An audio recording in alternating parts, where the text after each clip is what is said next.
Ang isang trade proposal na nakikita ngayon na pwedeng mangyari para dito sa Magnolia Chicken Templados ay i-trade itong si Rom De La Rosa para kay Alin Bulanadi straight up. Mas matangkad itong si De La Rosa kaysa dito kay Bulanadi, pero yung position kasi ni De La Rosa ditong small forward. Pwede yan, of course, nandiyan si Calvin Abueva, si David Morel, pwede sila nandiyan. Doon sa power forward, of course, itong si Abu Trater at itong si Ian Sanggalang na pwede rin maging center kasama itong si James Laput. Plus, of course, nandiyan pa yung mga inaasahan natin na darating katulad ni Arvin Tolentino.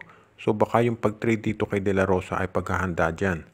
Pag na-trade na to si De La Rosa at nakuha nila, itong si Alin Bulanadi, magkakaroon sila ng isang small forward o shooting guard na isa pang 3-point shooter. At hindi na sila kailangan mag-depend na lamang dito kay Paul Lee. Magiging magandang kombinasyon itong si Lee at si Bulanadi.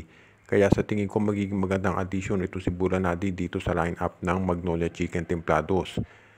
Yung Rom De La Rosa for Alin Bulanadi trade ay balance naman. At sa tingin ko walang magre-reklamo dyan, kaya madali ang maya-approve ng PBA Trade Committee. Ito si Bulanadi ang makukonsider natin ay isa doon sa mga top prospects talaga ever since nung ma-draft yan. At sa tingin ko magiging magandang fit siya sa sistema nitong si Coach Chito Victolero. Kinakailangan na lang siyempre ng konting adjustment sa matalang ito si De La Rosa naman makatutulong yung kanyang defensive skills dito sa koponan ni Coach Bonitan. Ito nga bang si Kit Datu ay i-trade ng rain or shine? Siguro marami magtataka kung ba't niya gagawin ng rain or shine, pero marami na nakapansin na ito si Datu. Ever since nung makuha nitong rain or shine ay palagi na lamang nai-injure at halos hindi na nakapaglalaro dito. Ang sabi nga ng iba, baka mas gumaling ito bigla kapag napunta sa SMC or MVP group. Hindi pa natin natitiyak kung mangyayari nga yan, pero maliwanag dito kung ikaw rain or shine. Siyempre ang gusto mong player ay yung nakapaglalaro sa'yo.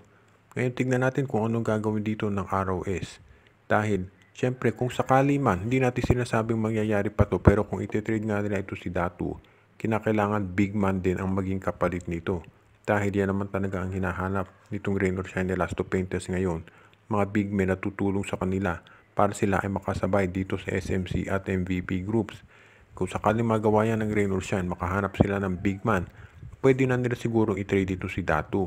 Pero hanggat hindi sila nakakahanap, ay asahan natin na si Datu ay mananatili dyan sa rain or shine, pati na ito si Luis Villegas.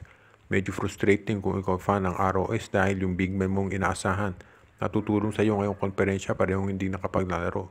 Pero ganyan talaga ang sitwasyon. Actually, nung dinraft nila si Villegas, alam naman natin na talaga na meron na itong ACL injury. Pero willing naman daw maging tayong rain or shine. Ang hindi nila inasahan na ipatito si Kit Datu ay magkakaroon din pala ng injury at matagal hindi makapaglalaro.